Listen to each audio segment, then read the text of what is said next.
Bismillahirrahmanirrahim. Assalamu alaikum warahmatullahi wabarakatuh, ndugu wapenzi watazamaji na wafuatiliaji wa vipindi vyetu pendwa vya tiba.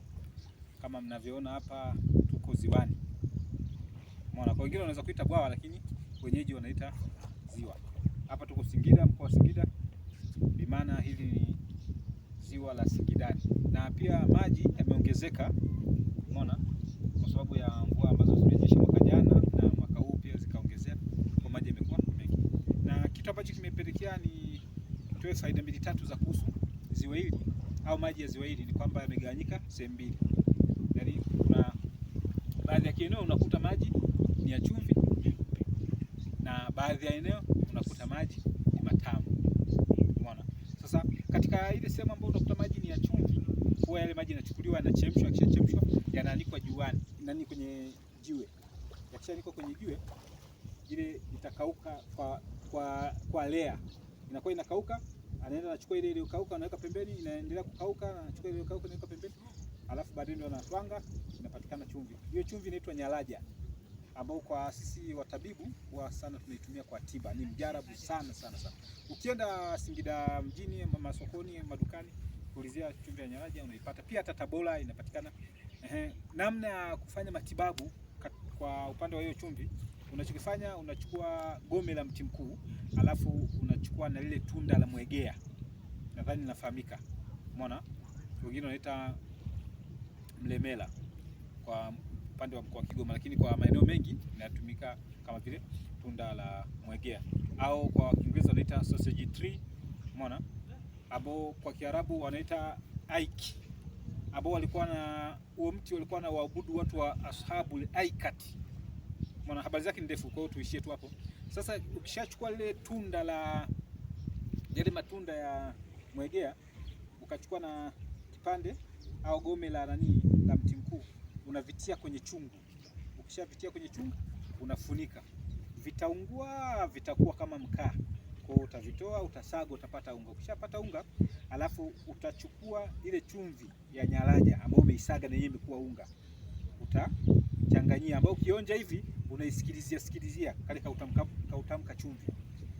Ukishatayarisha hiyo dawa ni kwamba hapo inatibu vitu vingi sana. Je, umekuwa ukisumbuka mara kwa mara, biashara haziendi vizuri, wachawi wanga wanakusumbua, watu wanakuonea kijicho kutokana na mafanikio yako? Mkombozi amepatikana. Dawa bora kabisa ya kutoa nuksi, kuondoa wachawi, wanga, gere, vijicho, mikosi na gundu ni Ngaka. Ngaka ndiyo mkombozi wao. Inakinga na kusafisha miili yetu pamoja na majumba, maofisi, mashamba, viwanja na kadhalika. Dawa hii ya Ngaka imetayarishwa na Dr. Bihizi. Anapatikana WhatsApp namba +25571552496 ama +25578752496. Huyu ni Dr. Bihizi, mtaalamu wa Ngaka, mkombozi wa wachawi pamoja na gundu. Wale ambao wanakuwa na matatizo ya koo, kama una gesi na kusumbua, kama una vidonda vya tumbo, kama unahisi kuna vitu vinatembea mwilini, ukitumia namna hiyo unakuwa umeagana. Na pia kwa wale ambao huwa wanawashwa mwili, wewe tumia kwa njia hiyo, unakuwa unachukua tu unalamba. Umeona? Inaondosha hizo kesi. Pia kesi za mfumo wa mapafu, kwa wale ambao wanasumbuliwa pia na mapafu, akitumia kwa njia hiyo kulamba inatibu, ni best na ni mjarabu kabisa. Na kwa wale pia na matatizo ya kifua, hiyo ndio pala pake. Tumia kulamba, inaondosha hayo matatizo. Ni mjarabu sana. Kwa sababu gani nimependelea kuitoa hii faida? Ni kwamba sasa hivi tumekuwa tunakula vitu vingi ambavyo baadhi yake ni vizuri lakini mrejesho wake ni mbaya. Kwa mfano sasa hivi wengi tunatumia mayai ya kuku wa kisasa ambao baadaye yanasababisha matatizo.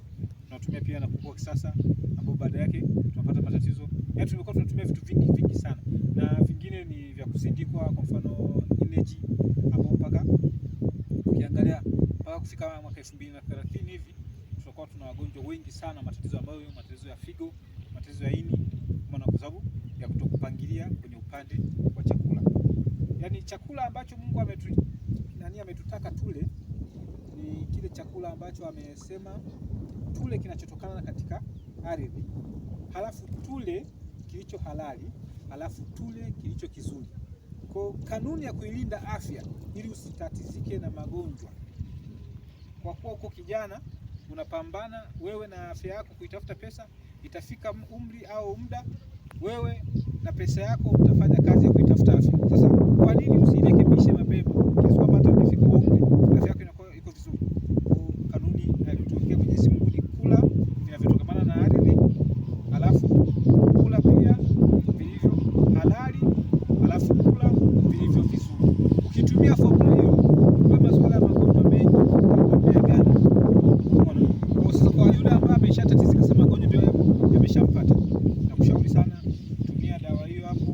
Kwa matatizo ambayo yamekukumba yataondoka, na kwa wale watu wasijile pia nakushauri kuoga haya maji ya hizi, kwa sababu yana chumvi. Kawaida ya chumvi huwa inatibu sana mwili.